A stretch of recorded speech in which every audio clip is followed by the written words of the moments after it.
I was just thinking earlier today how great things are going in mixed martial arts right now. Like, so many things recently have gone without a hitch. So much good happening in the sport, and I think there's too much negativity out there. So it's high time that somebody highlight what's going right in fighting. Time for someone to really shine a light on the state of this sport. I've engaged on a spiritual journey. I'm saved. I am healed. And I just wanted to say to everyone out there, I'm no longer mainlining acid or smoking PCP. I'm Tommy from MMA On Point, and these are 10 MMA things that are totally awesome and not bad at all. Excited to see real muscle men duke it out, blood spraying? Yeah. Number 10, PFL is thriving. What is Don's favorite all-time MMA fight? Well, it's interesting.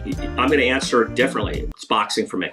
Man, things are going great for the co-leader in the sport, the PFL. The only other promotion that even remotely has a chance to compete with the UFC in any meaningful way. Of course, they've made a big push to expand their global reach with PFL MENA and PFL Africa, the latter of which is going so great that the chairman of PFL Africa and the promotion's biggest star, Francis Ngannou, no-showed their first 2 events. But hey, MENA and Africa will be airing exclusively on Vice TV next year, so if you're one of the 30% of US households that have that channel, enjoy. Don't worry though, the traditional PFL $1 million tournament that you know and love will still be airing in 2026 on ESPN on the app. ESPN Unlimited? The Unlimited app for $30 marks the start of Disney's aggressive rebundling. Without a TV bundle, you'll need 8 streaming subscriptions to watch every major US sporting event, plus YouTube Sunday Ticket for out-of-market NFL games. I think it's only $30 a month and won't have the UFC anymore, or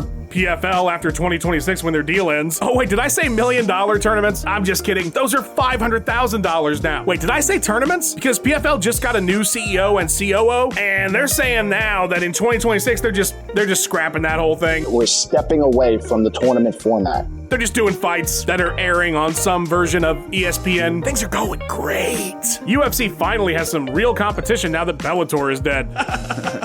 Number 9. Eye pokes eradicated. It is so awesome that we finally figured out eye pokes. Just want to poke this dude in the eye. You know what I'm saying? It was one of those things that had just the potential to ruin so many events. But luckily, the UFC sat down, they made some new gloves, and they stuck with them and didn't panic and pull the plug on them after like a couple months. What has been the consensus thought that fighters keep bringing back to you in terms of feedback as they've tested it at the PI? Yeah, they suck. Yeah, you don't like them? Yeah, they suck, dude. And now nobody ever gets poked in the eyes anymore, and we don't have to worry about solving that problem. It's not like one of the biggest title fights of the year ended with an eye poke. And, you know, for years, Dana has said that there's no solution to the problem, which, of course, people have countered with, well, Pride didn't see a lot of eye pokes because the gloves partially wrapped around the fingers. And Joe Rogan will tell you, if you haven't already been told 1,700 times, that Trevor Whitman also has a new type of glove that can solve this problem. We don't even really know how smart orcas are. But luckily, none of that information is important because we solved the eye poke problem that's been around for literal decades by doing absolutely nothing. The problem has solved itself? Number 8, Cool Hand Sean. The thing that I really like about Sean Strickland is just how in control of himself he is. Calm down. Whether it's his calculated words, or it's the way he handles conflict by being the bigger man and walking away. He's really a model of self-control, and I think this year he embodied that discipline when he was cornering a teammate at Tough Enough, when the guy who beat his teammate looked over at Sean and flipped him off and did the jerking motion and then the DX suck it motion. Hey, nice. Really good. Strickland immediately knew that, hey, I'm in flip-flops. That guy was probably really emotionally charged after winning an MMA bout. I myself say things that people often get upset by. I'll just throw a few weirdly ineffective punches that get me suspended for 6 months and fined $5,000. Now, some would say that that's a poor decision made by someone who'd lost control of themselves. But that would not be who Sean Strickland is. And I am so honored to be in the presence of someone who has that level of control. And mentally, ask yourself, who am I? What do I want? What is my deepest desire? What is my purpose?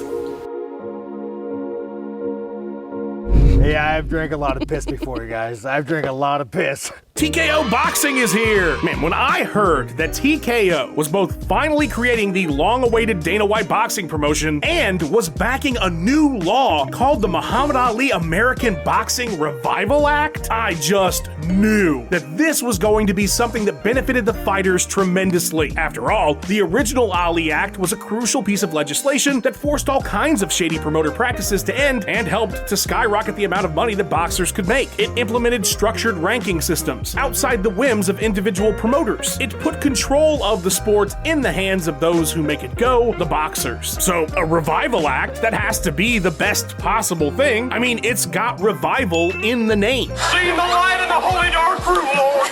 And if there is any company that cares about the athletes, it is TKO. So I am so excited that this new act will include the ability to make UBOs, or Unified Boxing Organizations, that can completely circumvent the current system and create their own ranking systems and titles, while also bypassing a lot of the provisions that restrict the type of contracts that can be created. So essentially, this revival will allow for, if someone had the money and the will, to create a single promotion in boxing that could overtake all the other structures that the sport currently has in place and kind of make boxing like the UFC, which, hey, for the fans, pretty sweet deal. We absolutely love having all the best fighters in one place, but it's gonna be even better for the fighters because, as we know, mixed martial arts fighters have it way better than boxers.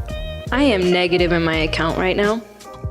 Very cool. So now that boxing is basically going to become the UFC under TKO Boxing, that's going to be better for the boxers. That's why TKO is using their massive influence within the United States government to get this legislation made, because they want things to be better for the fighters, not for them. Number 6, a clean page. This sport can really get you down sometimes when you think about the cheaters, you know? I mean, what is the sanctity of a sport if not that everybody is meeting on a level playing field? When fighters break that trust by introducing performance enhancers, it sullies the whole sport, and it's a Pandora's box that once opened, you cannot close. Luckily for everybody though, one fighter we know for a fact never did steroids is Rampage Jackson. We can at least look to him and say, if there's one shining example of how to handle this sport fairly and with honor, it's Quentin. Well, really, when you say roids, bro, I never done roids. Is it TRT roids? It's not roids, bro. It is steroids. No, it's not. It's a different molecule. That's what I was told. No, it's not. Yes, no, that's what I was told. Testosterone is a steroid hormone. Roids and steroids, testosterone, all the same thing. I did steroids.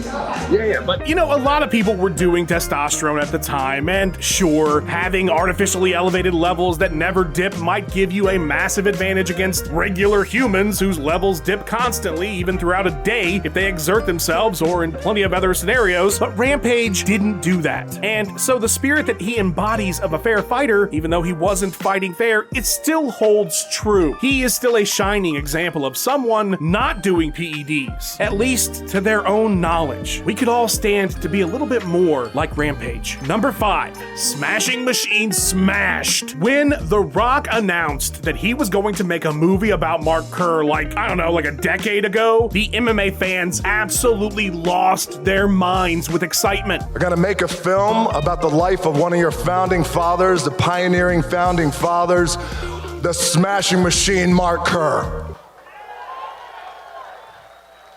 I just knew that eventually, one day, many years after that exciting announcement, that eventually that announcement would be turned into an actual film. And what I loved about the movie getting made is that I knew, because it starred The Rock, that it would absolutely be box office gold. It would be a chance to really put a spotlight on the sport's history. And I am so glad to report that the movie made $21 million at the box office, which is way more money than I have ever had. And I think most of you as well. So that's a pretty huge deal. Now, the budget was $50 million. Holy.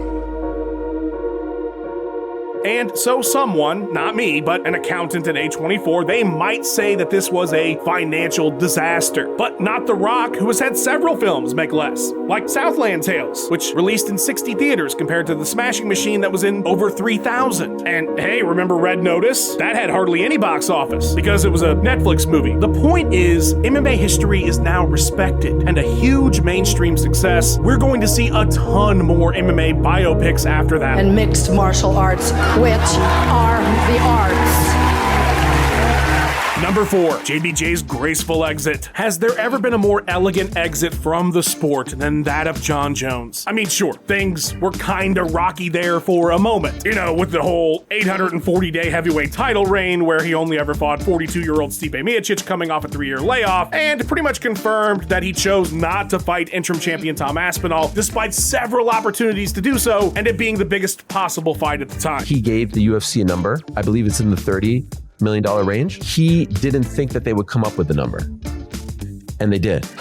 And he said yes. And then 2 days later, 3 days later, whatever, he said, nah, on second thought, I'm out. In this video, we are learning about ducks. But he rebounded hard when he almost immediately after vacating the title he held on to for absolutely no reason because he never had any intention of actually fighting, attempt to get back into the heavyweight division for a fight with, I guess, light heavyweight Alex Pereira because it would be at the White House. In that White House, what's it called?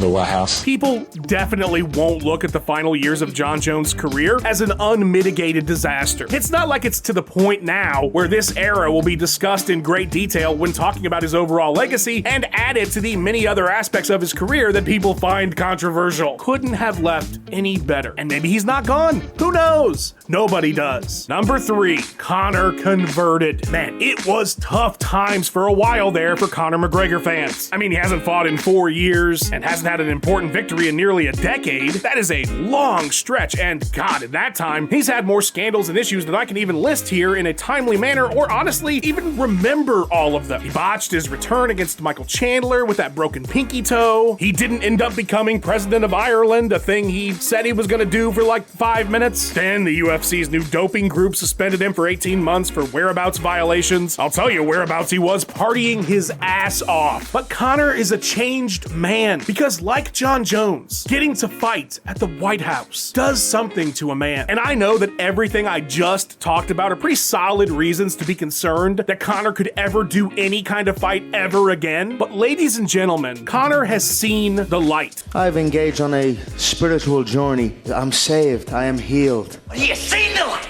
He's a changed man. The change is coming. In a lengthy 300+ word post on Twitter just the other day, Conor hit us with some bombshells. He allegedly did some type of psychoactive 36-hour hallucinatory treatment with Stanford University doctors in Mexico, I guess, where he saw his own death, met Jesus, who descended down and gave him a crown, and now his brain, his heart, and his soul are healed. Conor is allegedly gearing up now for his return at the White House, just as the prophecy foretold. How would you versus Jesus in the octagon? How would he fare? Yeah, well, there's not a man alive that can beat me. There's one thing we can take from this, though. It's that Conor has changed, and none of the past, 5 years or so should be any indication of the man we will see going forward. What a relief. Number 2, classic headliners. God, wasn't the UFC in 2025 just awesome? I mean, all the huge marquee events turned out to be absolute bangers at the very top. DDP versus Sean Strickland. A war. The war to end all wars. That saw so much action and violence. And then right after that, back-to-back, Ankh versus Poatan 1. I can't believe how incredibly action film-esque that fight was. It was like I was watching a Bruce Lee movie come to life. And who could forget the second war DDP got into this year against Hamzat, who finally got his shot at gold. And man, did he come out and say, I'm gonna make this the most entertaining fight that you have ever seen. But the hits have just kept coming. Tom Aspinall versus Cyril Gane. What a contest for the ages that ended in such a way that nobody could possibly have left that arena or thought about the $80 they spent watching it negatively. I would have paid double. And wow, that recent card with Val versus Zhang and Islam versus JDM, those two fights are absolutely in contention for fight of the year, maybe fight of the decade. I know there's 5 years still on this one, but I think it's safe to say they're in the running. So yeah, the majority of the really big main events this last year, God, what a treat. And it's what makes this sport